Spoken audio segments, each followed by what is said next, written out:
cause the window for public comment on the revised white paper on citizenship, immigration and refugee protection has now officially closed. One of the strongest submissions coming from ActionSA, which says that years of uncontrolled immigration and weak law enforcement have strained the country's borders and created a system that exploits vulnerable people while putting pressure on jobs and basic services for South Africans. So let's talk about their submission. Lerato Ngobeni from ActionSA joins us now. Lerato, good morning to you. Welcome to the program. I think the starting point and what we know from ActionSA's position is that you believe the immigration system as a whole is broken. Just talk to us about the concept of uncontrolled immigration from ActionSA's perspective. Good morning and welcome. Good morning, Iman, and thank you so much. I think I can still say Happy New Year to you. No, I think we're done. But thank you. Yeah, no, thank you. Yeah, so the situation with illegal migration in our country is really coming to a head. You can see that the country is really boiling, and these spouts of dissatisfaction has been happening since the early 2000s. And it is important for government, particularly the state in its entirety, to ensure that we really can manage this better. We believe that the Border Management Authority's incapacity to protect the borders and make sure that people come in and out of the country legally using proper documentation is purely because of the chronic funding that they have suffered since their inception. We are grateful that the President last week in his SONA address explicitly said that they would increase the number of boots on the ground and as well as funding to the BMA. We're looking forward to that.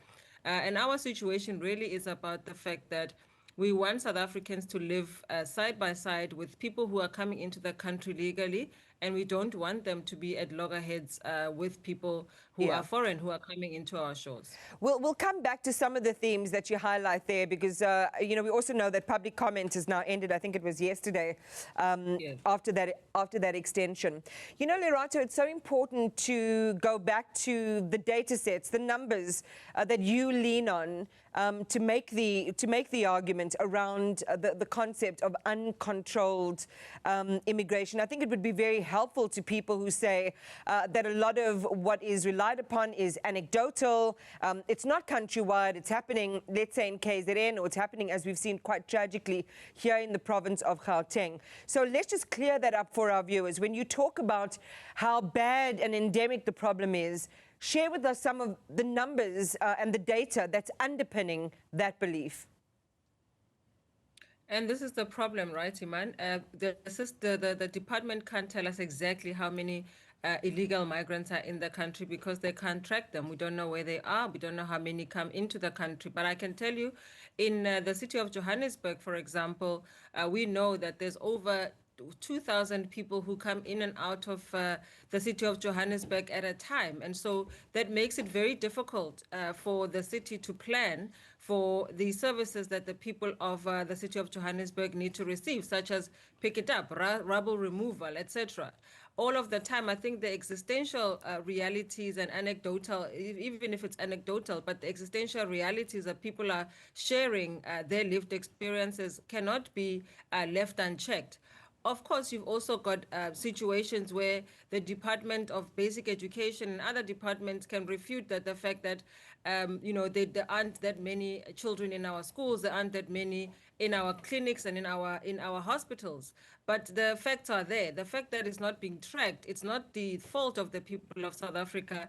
It is the flaws that are within the system. And we know that there's a backlog of processing these things. And so, we need the department. I mean, I've asked many times parliamentary questions around what is the number. That number cannot be confirmed. But what is real is what people are experiencing on the ground, and that is also important to take into account. Yeah, and it's the way that we've prefaced our poll question on the subject today, because I think that the answer to the question is really determined by the lived experiences of people in communities where they are seeing this face-to-face or first-hand, leading to protests such as the kind that we've seen in KZN outside Addington Primary School. But the concern is that we do need good data to inform us, to allow us to see just how far-reaching the problem is. Because, for example, if we talk about in-migration, and you quoted a figure of 2,000, I mean, are these South Africans migrating into the economic hub, which is Gauteng, looking for jobs, or is that cohort predominantly undocumented or illegal foreign nationals?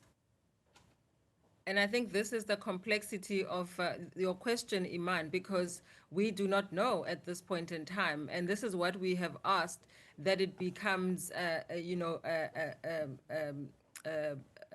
policed, because we do not know whether it's South Africans who are coming into, for example, the city of Johannesburg, or that it's people who are coming from elsewhere. But I think, Iman, we have seen reports, even in the last couple of months, people, freeing themselves, running away from these houses in Lombardy, in Bryanston, coming into our cities, and we don't know who they are. They run out and they run away. We don't know how many of those there are. We only know the ones that are reported.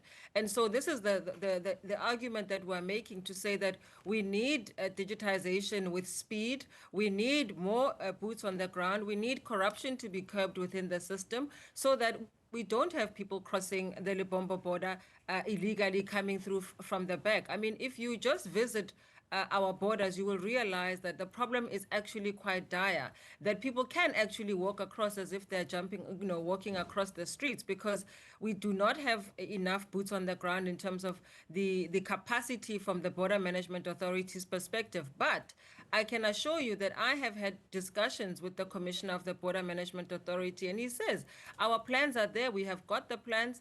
The NSS, their paper that they are working on in terms of their strategy to deal with this issue, is there. Their problem is that they have not received adequate funding for them to do their work. And so our hope is that the outcomes of what the president proclaimed to the people of South Africa last week will be realized. We will be following up with Border Management Authority to see whether they are receiving adequate funding, and that those boots on the ground that are promised are there. But I think it's important, Iman, for us to stress that if we do not deal with this issue, we are causing South Africans serious constraint, and honestly also reputational damage of epic proportions. I mean, you see the Uber driver that has been allegedly killed by those young people.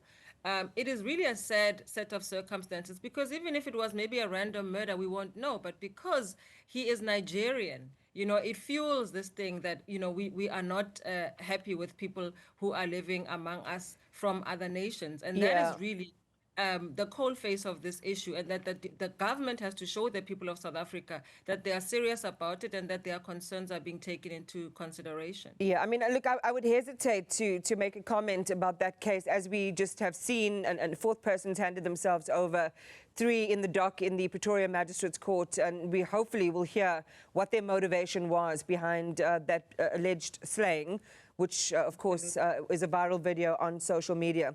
I think the concern, though, Lerato, is, as you say, we're being let down by not having, good data and good information, because then we can't, with our chest, say that immigration is uncontrolled as a whole, that it is endemic as a whole. But what we can say is, and as you've reiterated, that the view of people who are living in certain communities, they're seeing who their neighbors are, they're seeing what the challenges are for themselves, and we leave them to their own devices to manage these situations, where really that should be the purview of government, it should be the purview of Home Affairs and of law enforcement. What is your hope and your aspiration from this white paper on citizenship, immigration and refugee protection? As I've just said, it's closed. You've made a couple of proposals, one of which is a national ceiling of 10,000 asylum grants per year. Just talk to us about how you determined that number and what it was based on. So essentially, we looked at internationally what other countries who are dealing with this issue, and of course, at this point in time, we'll talk about the UK as well as the United States. They do put a cap on their system, and we believe that the 10,000 to 15,000 that we are asking for is not a high number, but it's also not a low number. We determined that from the fact that we don't as yet know how many people are coming in, and we're wanting the department to tell us whether that is a number that they can work with or not. We think that it's a realistic number because we're saying that 10,000 should come from whatever country whatever asylum seekers that are coming into our country, but hoping that those are not going to be instances where South Africa is not the first safe country. And so, these are suggestions. This white paper is suggestions from us to say to the department, we're giving you a task for you to go and consider. If it's not a realistic number, then you must come back to us. But the people of South Africa, as well as ourselves, have had to make these submissions. We have made them, and this is how we came to this number. And so we're hoping that the department can come back to us, and also we will discuss it in the portfolio committee when the final draft is sent to us. I mean, whatever it boils down to in terms of that empirical data, the reality is what we see on our screens, and you talked about it, border jumpers en masse. We share those visuals with our viewers. We know the pressure that the BMA's Dr. Mike Masiapato is under to get the technology and the resources he needs to manage our 9 land, air and sea borders. What are you hoping for? Because, again, this is an urgent matter. We've seen it result in mass deaths and loss of life, loss of property, and a great deal of internal tension in our country. What are you hopeful for in this particular white paper, and how quickly can it move through Parliament to a point where some of these ideas and the requirements of government are spelled out and actionable? Well, I can say that, Iman, this process, the lawmaking process is so very slow. And even if the Committee on Home Affairs can move quite swiftly in consideration of this white paper and finalizing it, for the president to assent to it is quite something else, because, you've seen that piles and piles and piles of documentation that the president needs to assent to is quite high. And so the turnaround time, we really can't determine at this point in time. But what we want to achieve is that, some of the recommendations, a lot of the recommendations that we have made can see themselves in the final draft of the white paper.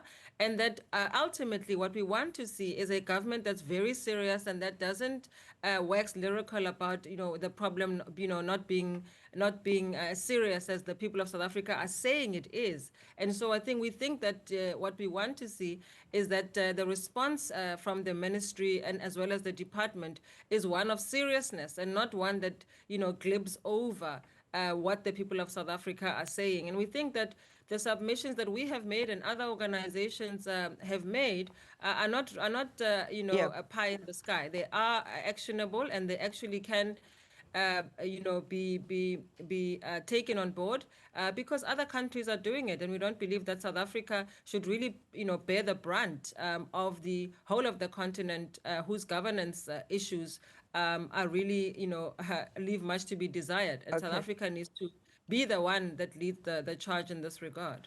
All right. Well, thanks for sharing your perspective and some of what your submission was on this particular white paper.